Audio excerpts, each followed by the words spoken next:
नमस्कार, स्वागत है आप सभी का मेरे चैनल अमृतवाणी में।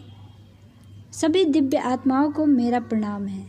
आज का हमारा टॉपिक है केवल ज्ञान की प्राप्ति। केवल ज्ञान की प्राप्ति का मार्ग। तो उम्मीद करती हूँ कि आप सभी लोग स्वस्थ होंगे, कुशल होंगे, मस्त होंगे। तो चलिए वीडियो को स्टार्ट करते हैं। 30 वर्ष की आयु में गृह त्याग कर क्या करने के लिए निकल पड़े।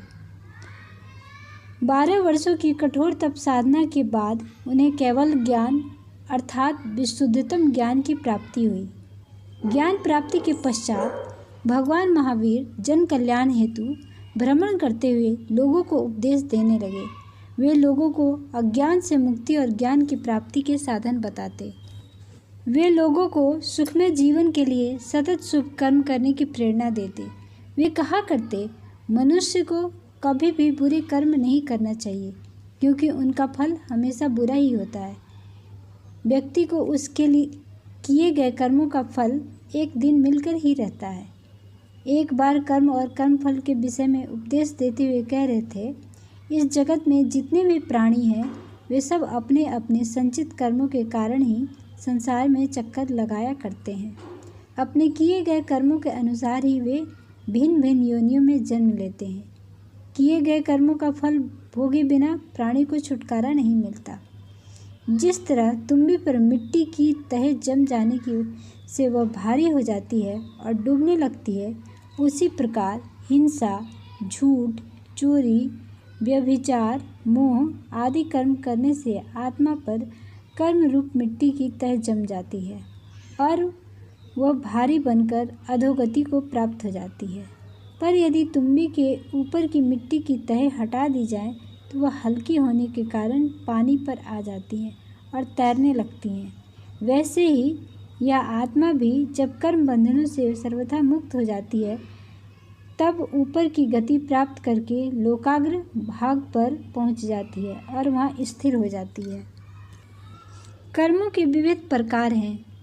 ज्ञान वर्णीय कर्म वे कर्म हैं जिनसे आत्मा के ज्ञान गुण पर पर्दा पड़ जाता है, जैसे सूर्य का बादल से ढक जाना। दर्शनावर्णीय कर्म हैं जिनसे आत्मा की दर्शन शक्ति पर पर्दा पड़ जाता है। वेदनीय कर्म वे कर्म हैं जिनसे आत्मा को सुख दुख का अनुभव होता रहता है। मोहनीय कर्म वे कर्म हैं जिनसे आत्मा की श्रद्धा और अन्य गुणों पर पर्दा पड़ जाता है, जैसे कि शराब पीकर मनुष्य यह समझ नहीं पाता कि वह क्या कर रहा है। आयु कर्म वे कर्म हैं जिनसे आत्मा को एक शरीर में नियत समय तक रहना पड़ता है, जैसे कोई कैदी जेल में रहता है। गोत्र कर्म वे कर्म हैं जिनसे आत्मा को शुभ अशुभ अवस्था की प्राप्ति होती है।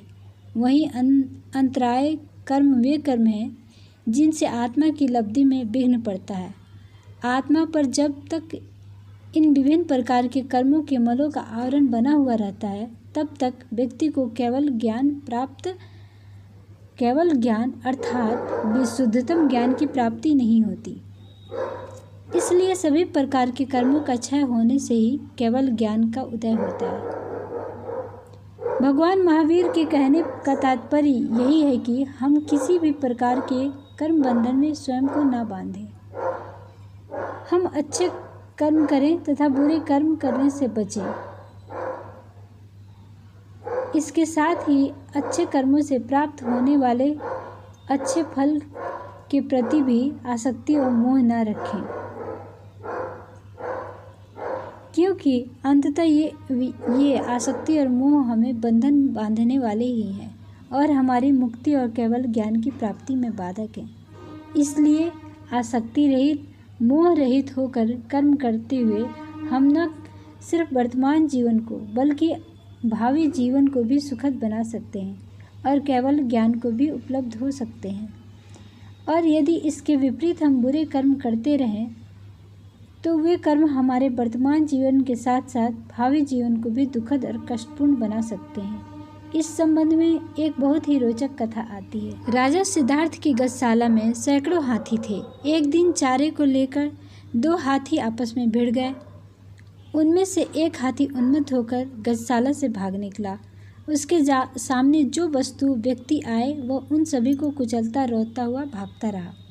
उस हाथी ने कई लोगों को लहूलुहान कर दिया, कई घरों को तहस नहस कर डाला और चारों तरफ आतंक फैला दिया। राजा सिद्धार्थ के अनेक महावत और सैनिक मिलकर भी उस हाथी को वश में नहीं कर सके। यह समाचार वर्धमान महावीर को मिला। वे यह समाचार सुनते ही स्वयं उस उन्मत्त हाथी की खोज में चल पड़े। महावीर के साथ के लोग बड़े भयभीत हुए और महावीर को हाथी की ओर नहीं जाने को कहने लगे, पर महावीर ने उन सभी को निश्चिंत रहने का आश्वासन दिया और उस उन्मत्त हाथी की ओर चल पड़े। कुछ दूर जाने पर महावीर की नज़र उस हाथी पर पड़ी। उन्होंने देखा कि वह सब कुछ तहस नहस करने पर आमदा है। वह सब कुछ पैरों तले रौंदता जा रहा है। अपनी जान बचाने को लोग इधर उधर बेतहाशा भागे जा रहे हैं। वह हाथी पेड़ की मजबूत टहनियों को तोड़कर लोगों के कच्चे मकानों पर फेंक रहा था, जिसके कारण कई घर धराशायी होते जा रहे थे। उसे देखकर लोग बड़े भयभीत और व्याकुल हो रहे थे। फिर वह अचानक चिघाड़ता हुआ भीषण वेग से महावीर की ओर ही दौड़ा, मानो उन्हें कुचल कर रख देगा। दोनों का आमना सामना हुआ, पर महावीर के पास पहुंचते ही वह उन्मत्त हाथी ऐसे रुक गया मानो किसी गाड़ी को आपातकालीन रुकावट लगाकर रोक दिया गया हो। आपातकालीन रुकावट यानी कि ब्रेक लगा दिया गया हो। महावीर ने उसकी आंखों में झांकते हुए मानो उसके भीतर कोई अदृश्य ऊर्जा संप्रेषित कर दी। वह हाथी उनके पास शांत होकर खड़ा रहा। महावीर उसकी आंखों में झांकते हुए बड़े ही मधुर स्वर में बोले, हे गजराज, शांत हो जाओ। अपने पूर्व जन्मों के फलस्वरूप ही तुम्हें पशु योनि में जन्म लेना पड़ा।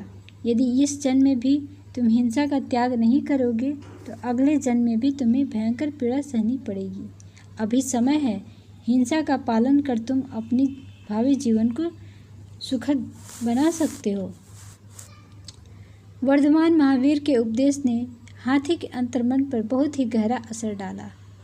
उसके नेत्रों से आंसू बहने लगे। उसे अपने पूर्व जन्म का स्मरण हो आया। उसने सूंड उठाकर महावीर का अभिवादन किया और शांत भाव से गजशाला की ओर लौट गया। इस कहानी की प्रबल प्रेरणा यही है कि वर्तमान जीवन में हम सुखद या दुखद जिस किसी भी स्थिति में हैं, वह अतीत में अथवा पूर्व जन्मों में हमारे द्वारा किए गए कर्मों का ही परिणाम है। यदि अभी हम सुखद स्थिति में हैं, आनंद की स्थिति में हैं, वह हमारे ही अच्छे कर्मों का परिणाम है, शुभ कर्मों का परिणाम है। और यदि वर्तमान में हम दुख और कठिनाइयों से भरा हुआ जीवन जी रहे हैं, तो यह भी हमारे ही कर्मों का परिणाम है। हमारा भावी जीवन वर्तमान में हमारे द्वारा किए जा रहे अच्छे या बुरे कर्मों का ही परिणाम होगा। वर्तमान समय में यदि हम अच्छे कर्मों का, शुभ कर्मों का, पुण्य कर्मों का बीज बोएंगे तो भविष्य में अथवा अगले जन्म में हमें उन कर्मों का मधुर फल अवश्य प्राप्त होगा। कुछ कर्मों का फल तो हमें तत्काल प्राप्त हो जाता है, पर कुछ कर्मों का फल हमें भविष्य में अथवा अगले जन्मों में प्राप्त होता है, पर प्राप्त होता अवश्य है, क्योंकि कर्म फल विधान बड़ा ही अकाट्य है, अटल है। अस्तु वह बुरे कर्म करने से बचें और सदा शुभ कर्म, पुण्य कर्म करते रहें, अच्छे कर्म करते रहें, पर उसके फल की चिंता ना करें। कर्म फल के प्रति आसक्ति ना रखें, कर्तापन का भाव ना रखें, स्वयं को ईश्वर का एक उपकरण मात्र मानते हुए निष्काम कर्म करते रहें। यही निष्काम कर्म का पथ हमें केवल ज्ञान की प्राप्ति कराता है। तो आज के लिए बस इतना ही।